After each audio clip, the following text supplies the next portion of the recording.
السلام علیکم ورحمۃ اللہ تعالی وبرکاتہ۔ محترم ناظرین، آپ تمامی حضرات خیریت سے ہوں گے۔ آج میں نماز کے متعلق آپ کے سامنے کچھ گفتگو کرنا چاہتا ہوں کہ نماز پڑھنا جو ہے ہر مسلمان پر فرض ہے اور ضروری ہے کہ ہر مسلمان کو نماز پڑھتے رہنا چاہیے، نماز پڑھنا چاہیے۔ میری اپنے نوجوان بھائیوں سے گزارش ہے کہ جو بھی ہمارے نوجوان جہاں پہ بھی رہتے ہوں ان کو چاہیے کہ وہ نماز کی پابندی کریں، کثرت سے نماز پڑھیں، کیونکہ قیامت کے دن سب سے پہلا سوال جو ہوگا ہر مسلمان سے نماز کے بارے میں کیا جائے گا۔ تو میرے بھائیوں، نماز کی پابندی کیجیے، اور اگر جن بھائیوں کو نماز مکمل صحیح طریقے سے یاد نہیں ہے تو ان کو چاہیے کہ وہ نماز یاد کریں، اور نماز بہترین ہر مسلمان کے یاد ہونا چاہیے۔ جنازے کی نماز بھی مکمل ہر مسلمان کے یاد ہونا چاہیے، اور جو ہم نمازیں پڑھتے ہیں ظہر، عصر، مغرب، عشاء، فجر کی، یہ بھی مکمل طریقے سے جو ہے ہم مسلمانوں کو یاد ہونا چاہیے۔ جیسے کہ میرے مسلمان بھائیوں، میرے نوجوان بھائیوں، میری آپ لوگوں سے گزارش ہے کہ جب سب سے پہلے جو ہے ہمارے جسم کا پاک ہونا بہت ضروری ہے۔ اگر ہمارا جسم ناپاک ہے تو ہم پاک کیسے ہوں گے؟ سب سے پہلے تو ان چیزوں کا یاد کرنا ہمارے لیے بہت ضروری ہے۔ اپنے جسم کا پاک ہونا بہت ضروری ہے ہمارے لیے، اور ہمارے کپڑوں کا پاک ہونا بھی بہت ضروری ہے، اور اس کے بعد میں وضو ہے، پھر اس کے بعد میں ہے نماز۔ اسلام کی بنیاد ہے 5 چیزوں پر۔ نمبر 1 ہے توحید، نمبر 2 نماز، نمبر 3 روزے، نمبر 4 زکوٰۃ، نمبر 5 ہے حج۔ تو نمبر 1 کیا ہے؟ توحید، یعنی کلمہ پڑھنا، ایمان لانا، اللہ اور اس کے رسول کو ماننا۔ نمبر 2 کیا ہے؟ نماز پڑھنا۔ لیکن نماز سے پہلے ہمیں کیا کرنا ہے؟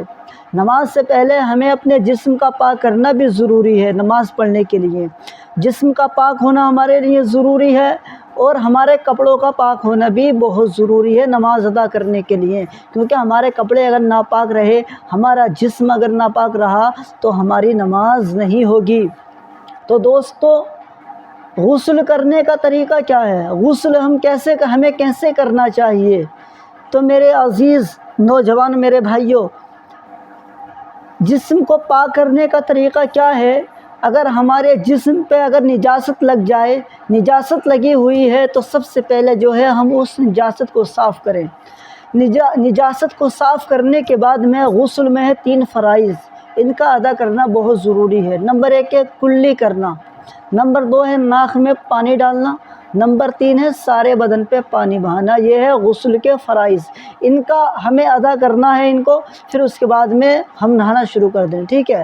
کلی کر لیں، ناک میں پانی ڈالنا، اور پھر سارے بدن پہ پانی بہا دیں، یہ ہمارا غسل ہو جائے گا، ٹھیک ہے؟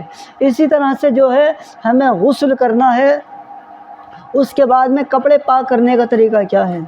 کپڑے پاک کرنے کا طریقہ یہی ہے کہ کسی بندے کے کپڑے اگر ناپاک ہیں تو اس کو چاہیے کہ وہ خود اپنے کپڑے پاک کرے، کسی دوسرے سے نہ کروائے کپڑے پاک، بلکہ خود ہی کرے۔ لیکن اکثر ہم ایسا کرتے ہیں کہ اپنے ناپاک کپڑے کسی اور سے پاک کراتے ہیں، اور وہ صحیح طریقے سے ان کپڑوں کو پاک نہیں کر پاتا ہے۔ تو اپنے کپڑے خود ہی پاک کریں، خود ہی صحیح طریقے سے دھوئیں، دھوبی سے نہ دھلوائیں ناپاک کپڑوں کو، خود ہی ہمیں دھونا چاہیے۔ کپڑے پاک کرنے کا طریقہ کیا ہے کہ ہمارے کپڑے اگر ناپاک ہیں، ہم اس کپڑے کو لیں، اس کو صحیح طریقے سے صاف کریں، جہاں پہ نجاست لگی ہوئی ہے، صاف کرنے کے بعد میں اس کو پانی میں ڈالیں، ڈالنے کے بعد میں اس کو نچوڑیں، پھر پانی کو پھینک دیں، پھر دوسرا پانی بھریں، پھر کپڑے کو ڈالیں، پھر اسے پوری طاقت سے نچوڑیں، پھر پانی کو پھینکیں، پھر پانی بھریں بالٹی کے اندر، پھر اس کپڑے کو ڈالیں، پھر نچوڑیں صحیح طریقے سے، پوری طاقت سے، تو حضرات ہمارا کپڑا جو ہے وہ پاک ہو جائے گا۔